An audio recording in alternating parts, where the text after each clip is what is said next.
Bonjour à tous les amis, ici Terra Concept. Aujourd'hui on se retrouve pour une nouvelle vidéo pour parler aujourd'hui des geckos léopards.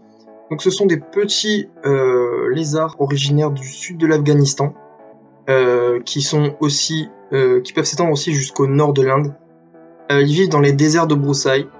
Ils sont totalement terrestres, bien que ils peuvent grimper sur des branches, se terrer sous terre, etc. Ça les embête pas trop. Ils sont de couleur jaune et marron avec des taches noires dans leur état naturel. Bien sûr, on en trouve sur les sites en ligne, etc. Même n'importe où, on peut en trouver de couleurs complètement différentes, donc qui ne sont plus à l'état naturel, bien sûr. Ils ont une queue qui est très grosse comparée à leur corps, parce qu'elle leur permet de stocker la graisse en cas de famine, en fait, quand ils n'ont rien à manger dans leur environnement. Bien entendu, cette queue peut être décrochée, comme la plupart des lézards. Si elle est coupée, celle-là repousse. Ce n'est pas comme les geckos à crête qui, eux, la queue est coupée, elle est coupée pour toujours. Là, elle repousse, mais malheureusement, elle sera beaucoup moins jolie. Donc ce sont des geckos qui font environ 20 cm, et la queue fait environ 40% de leur corps, ce qui est déjà énorme. Donc on a aussi certaines phases dites Giant ou Super Giants qui peuvent atteindre des tailles impressionnantes, 30 cm pour un poids d'environ 50 à 170 grammes. C'est des gros pépères quoi. Donc c'est des geckos qui peuvent vivre 15 à 20 ans dans de bonnes conditions d'élevage bien sûr.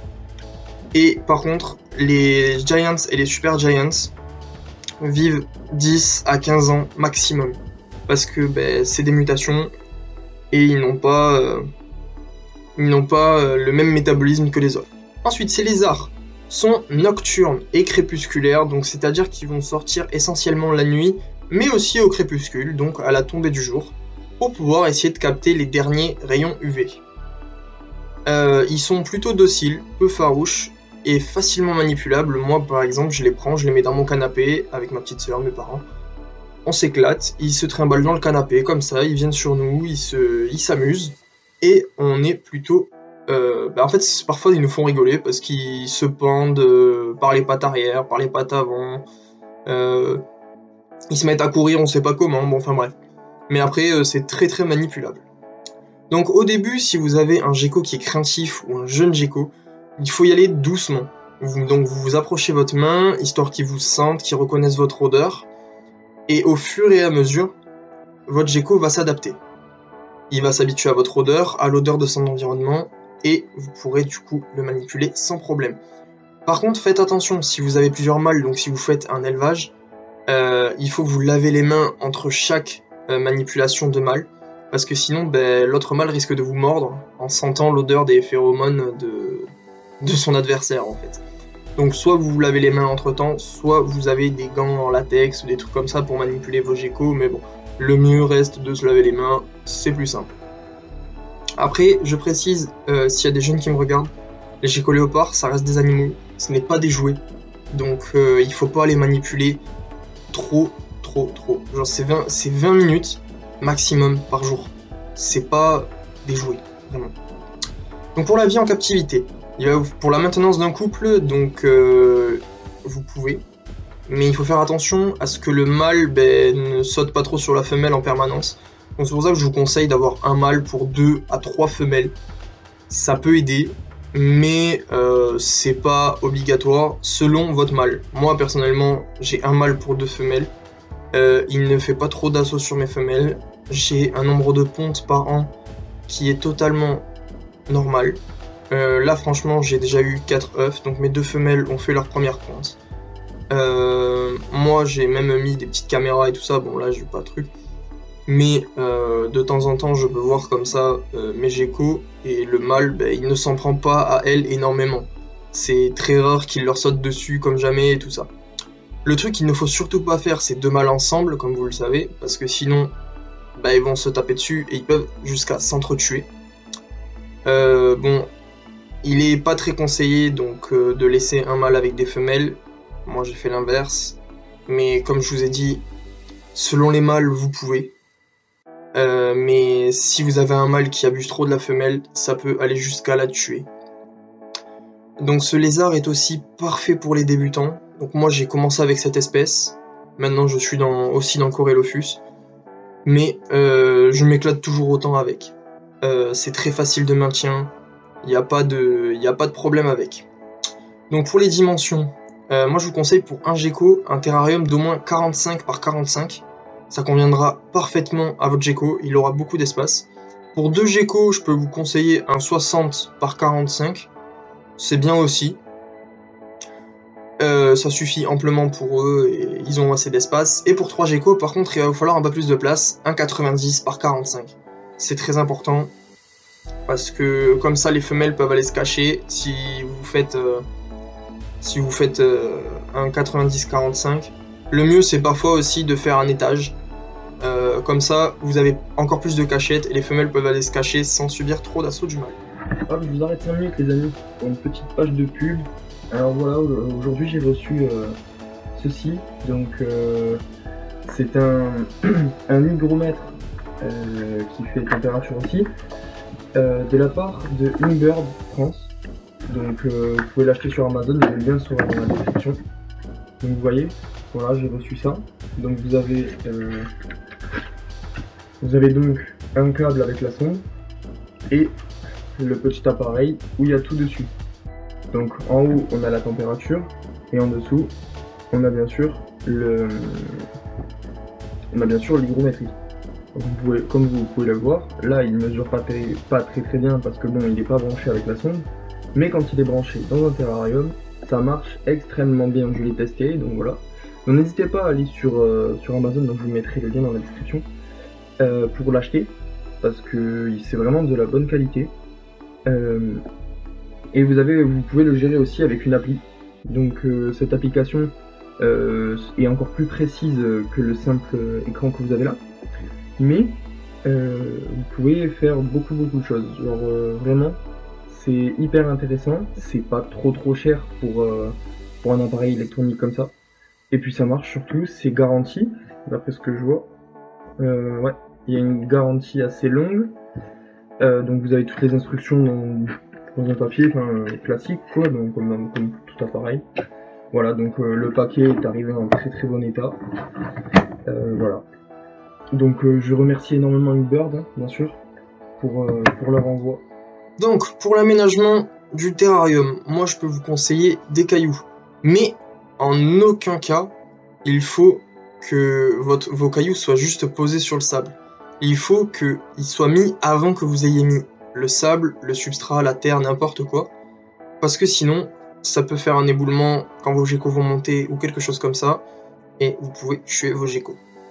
Vous pouvez rajouter aussi des racines. Les cachettes, c'est impératif parce que comme ils sortent que la nuit, eh ben, il faut bien qu'ils se cachent la journée. Il vous faut aussi une boîte à mue. Donc une boîte à mue avec vermiculite ou sphaigne qui restera souvent humide, qui sera aussi utilisée comme lieu de ponte pour vos femelles quand vous voudrez les faire reproduire. Donc le substrat, moi je vous propose du sable, voilà, tout simplement du sable et de la terre mélangés. Mais donc il va vous falloir 70% de terre et 30% de sable pour que le sol reste meuble mais pas trop non plus. Pour les nouveau-nés par contre, je vous conseille de faire ça sur du sopalin parce que si vous mettez du sable, des copeaux ou quelque chose comme ça, ça peut faire des occlusions intestinales quand ils vont se nourrir et donc ils peuvent ne pas survivre. Le sable calcique aussi, ça c'est interdit. Ça c'est interdit, il faut surtout pas. Parce que sinon vos geckos ils en mangent et là c'est la mort assurée. C'est vraiment la mort assurée. Ensuite, pour la source d'eau, bon comme la plupart des reptiles, il va vous falloir une gamelle. L'eau doit être changée tous les jours, comme quasiment tous les reptiles. Pour la température, donc le jour il doit y avoir un point chaud à environ 30-32 degrés. Et un point froid à environ 23-25 degrés. Donc n'hésitez pas à mettre vraiment votre lampe avec une pierre dessous, genre une ardoise, un truc comme ça. Mettez une pierre, comme ça, ça va capter la chaleur. Et votre pierre va chauffer et vous aurez votre point chaud qui sera bien fait. La nuit, donc pour une température ambiante, il vous faut 19-20. Le mieux c'est même d'avoir juste la température ambiante de votre pièce. En général dans votre maison vous aurez 19-20. Allez, 21-22 degrés max. Donc pour garder cette chaleur, moi je vous conseille une lampe céramique avec infrarouge ou un cordon chauffant, donc le cordon chauffant vous le mettrez dessous, et ou alors un tapis chauffant qui vous permettra de maintenir cette température, parce qu'il faut savoir que la lampe céramique assèche considérablement l'air, même si bon, ça représente un peu le soleil, mais il faut faire attention. Donc pour l'éclairage, il va vous falloir un cycle jour-nuit jusqu'à 14 heures sur 24. Donc plusieurs sources d'éclairage sont utilisables. Il y a les néons UVB, donc il ne faut pas des puissances d'UVB supérieures à 7.0, sinon vous risquez de brûler la peau de vos geckos. Si vous avez des spécimens albinos, ne mettez pas d'UV, surtout, parce que là, ça va leur cramer les yeux, ça va leur cramer la peau, et vous allez avoir de très gros problèmes. Ensuite, donc, vous pouvez utiliser les lampes néon ou LED. Donc, il est possible d'utiliser un éclairage basique, donc sans UV, comme je l'ai dit précédemment, des lampes, des néons ou des LED. Et après, pour l'hiver, le cycle jour-nuit, il doit être diminué pour recréer une période d'hivernage. Donc, en termes d'hygrométrie, donc le taux d'humidité dans l'air, il va vous falloir un taux d'humidité d'environ 40 à 50% pour que vos geckos puissent muer correctement et qu'il ne manque pas non plus d'eau sur leur peau. Il vous faut donc que votre boîte humide soit toujours à leur disposition, avec toujours de l'humidité à l'intérieur, parce que sinon vos geckos vont avoir des points blancs sur la peau, donc en fait qui sont simplement des bouts de peau qui sont sur eux, car elle est trop sèche. Ce n'est pas vraiment la mue, c'est vraiment la peau qui sèche et qui saute. Comme quand vous avez un coup de soleil en fait, c'est la même chose. Donc parlons maintenant du régime alimentaire. Donc pour ces geckos, il est important de proposer plusieurs sortes d'insectes. Donc ce qui est conseillé, c'est au moins 4 à 5 espèces d'insectes différents par semaine. Vous pouvez faire Blatt Red Runner, Blatt Dubia, Grillon. Vous pouvez donner aussi du Repachie. Ce Repachie là. Du Repachie, qu'est-ce que vous pouvez avoir aussi des petites sauterelles, des trucs comme ça, enfin bref. Il faut varier l'alimentation. De temps en temps aussi, pour des spécimens adultes, vous pouvez donner des souriceaux, les petites souris blanches, les petites souris roses que vous achetez en congelé. Et il faut vraiment acheter les plus petites, je crois que ça s'appelle les Pinky. Bon, malheureusement pour ceux qui trouvent ça un peu barbare, faut se dire que dans la nature, ils n'hésitent pas à attraper tout ce qui passe, donc souris ou pas, c'est pareil. Le mieux c'est d'avoir des souris sans poils, parce que sinon, toujours pareil, ça peut faire une occlusion. Il ne faut surtout pas aussi donner ces souriceaux à vos femelles adultes pendant la période de reproduction. Et il ne faut pas en donner non plus à vos femelles à vos femelles ni à vos mâles d'ailleurs, plus d'une fois par mois, parce que c'est tellement calorique qu'ils peuvent clairement éclater en fait. Ils peuvent faire une overdose et avoir une cirrhose, un truc comme ça. Donc comme les types d'insectes que je vous ai énoncés, donc il y a bien le grillon, le criquet, les blattes. Vous pouvez aussi donner des teignes de ruche, des vers à soie, des vers de farine, des laves de morios, des souriceaux, mais c'est vraiment de manière occasionnelle, comme je vous l'ai dit précédemment, une fois par mois pour les teignes de ruche, les vers à soie, les vers de farine et tout ça. C'est pareil, on est plutôt sur... allez vraiment, même pas une fois par semaine parce que c'est trop grave. Moi j'ai perdu une femelle à cause de ça, c'était ma toute première femelle. J'y ai donné trop de verres de farine, résultat, elle a fait une cirrhose et on a dû l'euthanasier. Voilà. Malheureusement, c'est des choses qui arrivent quand on débute et qu'on est mal renseigné. Donc ensuite, la taille des insectes doit être adaptée vraiment à vos geckos, parce que sinon, vos geckos peuvent s'étouffer tout simplement. Donc le mieux pour ça, vous regardez, le mieux c'est que l'insecte fasse la taille de la tête de votre gecko. À partir de là, normalement, il n'y aura pas de problème. Ils pourront l'avaler sans s'étouffer. Si vous avez des sauterelles, n'hésitez pas à leur enlever les pattes arrière. Les trop gros grillons, c'est pareil, n'hésitez pas à enlever les pattes arrière parce que c'est plein d'épines et ça peut se coincer. Concernant les rations du coup de ces insectes, vous donnez 2 à 3 grillons tout le temps dans le terrarium. Il faut qu'ils soient tout le temps dans le terrarium, comme ça ils auront tout le temps de quoi manger. Donc pour les nouveau-nés et les subadultes, Le mieux, c'est des petits insectes à leur taille, donc des grillons, des blattes et des criquets, mais du coup de toute petite taille. Le mieux, quand vous achetez des grillons, vous achetez les mini. Comme ça, vous êtes sûr qu'ils ne se font pas, qu'ils ne s'étouffent pas avec. Et de temps en temps, parce que les petits ont quand même besoin de ça, vous pouvez leur donner des verres de farine ou des teignes de ruche. Ça les aidera à grandir plus vite et à être bien gras. Mais toujours pareil, occasionnellement. Là, on va passer plutôt sur une fois toutes les semaines ou une fois toutes les 2 semaines. Mais pas en grande quantité. En revanche, pour des adultes, vous donnez 5 à 6 grillons ou 5 à 6 blattes par jour. Mais vous pouvez aussi leur en donner tous les 2 à 3 jours. Parce que dans le désert, ils trouvent pas tous les jours à manger, ces geckos. Ils peuvent passer peut-être 1, 2, 3 semaines sans manger. Et donc, mais bon, on veut pas quand même reproduire ça en terrarium, donc vous pouvez leur laisser 2-3 jours de jeûne par semaine, mais pas plus. Vous pouvez donner, vous devez donner le blatt à la pince, parce que, ou dans des coupelles anti-évasion, parce que sinon, il va y en avoir partout, elles vont pondre, vous allez avoir des petites blattes partout, et après ça va être le bazar pour s'en débarrasser. Et elles peuvent aussi beaucoup se cacher, ou alors même blesser aux reptiles. Mais bon, ça, en général, ça arrive très rarement. Ensuite, pour vos geckos, vous devez aussi apporter des suppléments. Donc il va vous falloir au moins une coupelle de calcium, sans D3, en permanence, dans le terrarium. Donc pourquoi sans D3? Parce que ces reptiles vont consommer le calcium, et grâce aux lumières UVB que vous aurez dans votre terrarium, il va pouvoir synthétiser la vitamine D3, qui est très importante pour les os.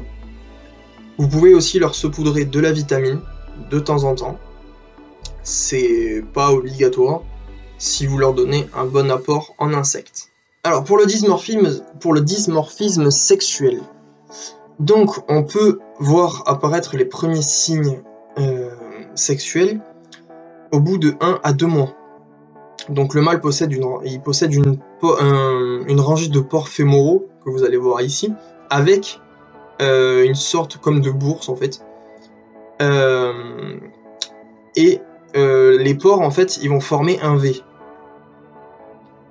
En revanche pour les femelles, il n'y a aucun de ces deux éléments. Il n'y a pas de bourse et il n'y a pas de pores. Donc ça reste simple à voir, même si quand ils sont petits c'est pas facile. Pour les périodes de reproduction, donc ça débute en février-mars, après la période d'hivernage en fait tout simplement, et ça finit généralement vers juillet-août, voilà. Donc maintenant je vais vous dire quand c'est que vos geckos sont matures sexuellement. Donc pour un mâle c'est environ 12 mois, mais bon ça dépend des mâles, il y en a qui peuvent être précoces ou pas. Par contre pour les femelles, beaucoup disent 1 an et demi. Franchement, je vous conseille d'attendre au moins 2 ans et demi avant de les faire reproduire. Parce que sinon, c'est pas bon et elles peuvent avoir des problèmes. Concernant les femelles, avant la reproduction, donc avant de les mettre en contact avec le mâle, il faut qu'elles fassent au moins 55 à 60 grammes. Donc, si elles ont été bien nourries tout l'hiver, qu'elles sont bien nourries en général, normalement, elles les font. Il n'y a pas de problème. Concernant l'accouplement, donc le mieux c'est de transférer la femelle dans le terrain du mâle ou inversement, ça c'est peu importe. Et le mâle il va commencer une parade, donc il va mordre la queue de la femelle, il va faire frétiller sa queue, donc il va la faire bouger dans tous les sens, et il va tourner autour de la femelle jusqu'à qu'elle, entre parenthèses, lui dise oui. Donc quand elle est prête, elle lève la queue et le mâle monte dessus pour faire ce qu'il doit faire, clairement. Et c'est assez rapide, ça dure 2-3 minutes, c'est vraiment pas long, il n'y a pas de bruit, il n'y a rien du tout. Ça se fait en très peu de temps. Et le mâle il va continuer presque tous les jours jusqu'à que la femelle soit gestante. Et quand la femelle sera pleine, il va arrêter jusqu'à qu'elle soit plus pleine. Voilà, tout simplement. Donc pour la gravidité, donc c'est-à-dire quand vos femelles ont les œufs en elles. Donc on va voir apparaître 2 formes blanches sur les côtés du ventre, tout simplement. et c'est là en fait qu'on va savoir si notre femelle est pleine ou pas. Donc à partir de là, quand vous voyez que votre femelle a des œufs et qu'elle commence à prendre du ventre et à manger de plus en plus, vous devez essayer de lui augmenter un maximum les apports en calcium pour que vous ayez des œufs résistants et en très bonne santé, pour que aussi vos petits à la naissance soient déjà très bien. Pour la gestation, ça dure environ 3 semaines. Vous avez environ 3 semaines où les œufs restent dans le corps de la femelle avant d'être pondus. Concernant la ponte, les femelles elles pondent généralement 2 œufs, donc toutes les 3 semaines à peu près. Donc pour cela, elles creusent dans votre boîte humide, donc dans la sphaigne ou dans la vermiculite, puis elles déposent leurs œufs et les enterrent en les cachant au maximum. Les femelles peuvent faire 6 à 10 pontes, voire plus selon leur cycle de gestation par an, donc ce qui est énorme. Mais il faut savoir que entre chaque ponte, il y a un intervalle d'environ 1 à 2 semaines avant que la femelle se refasse prendre par le mâle. Donc ça va, c'est pas non plus l'enfer. Donc les œufs, ils peuvent être incubés donc entre 26 et 34 degrés. Donc à 26 degrés, on aura majoritairement des femelles. À 30 degrés, on aura 75% femelles, 25% mâles. À 30,5 degrés, on aura 50% de chaque, donc femelle et mâle. À 31,5, on aura majorité des mâles. 32,5, 75 mâles, 25 femelles. Et à 34 degrés, on aura une majorité de femelles, environ 80%. Donc, le temps d'incubation varie entre 40 et 60 jours. Donc, le mieux, vous mettez 2 mois sur votre calendrier, c'est le mieux. Pour l'hydrométrie de votre couveuse, il faut qu'elle soit à 80 à 90%. Donc pour ça, je vous invite à aller voir ma vidéo, qui est dans la description, que j'ai faite précédemment sur les couveuses à reptiles. Comme ça, vous pouvez, si vous n'avez pas les moyens, faire comme j'ai fait moi pour faire votre couveuse. Donc les jeunes, donc les petits geckos sont vraiment très petits. Il faut savoir qu'ils ne se nourriront pas avant leur première mue. Donc au bout d'une semaine, ils muent à peu près. Mais ils ne mangeront pas avant. Donc ne leur mettez pas de la nourriture avant, ça ne sert à rien. Car ils vont encore consommer leur jaune d'œuf qu'ils n'ont pas fini de consommer. Le mieux, c'est même d'attendre au pire qu'ils fassent leur première crotte. Et à partir de là, ça voudra dire qu'ils peuvent manger.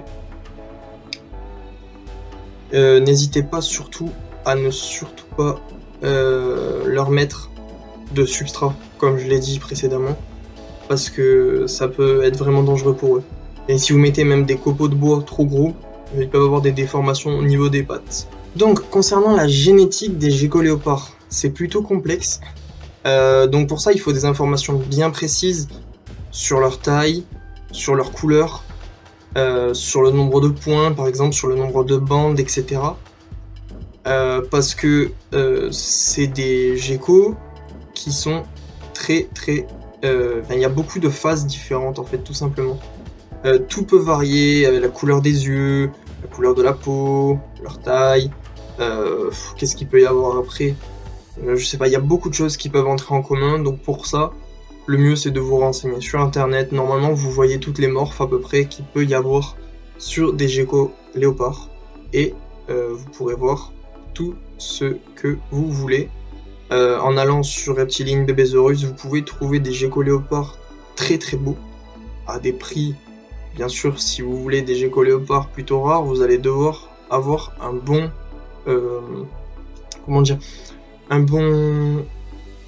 de bon fond en fait, parce que sinon c'est mort, vous aurez jamais un gecko léopard pas cher. Mais pour des geckos léopards classiques, donc simplement jaune ou avec couleur naturelle, vous pouvez compter entre 80 et 120 € le gecko. C'est pas énorme et c'est déjà bien pour commencer. Donc j'espère que cette vidéo vous aura plu. N'hésitez pas à liker, à me mettre un petit mot dans les commentaires, à partager la vidéo et à me rejoindre sur la page Instagram. Ça c'est très important pour les concours surtout. parce que dès que j'aurai un certain nombre d'abonnés, je ferai des concours. Donc merci beaucoup, et j'espère qu'on se reverra très vite. À très bientôt.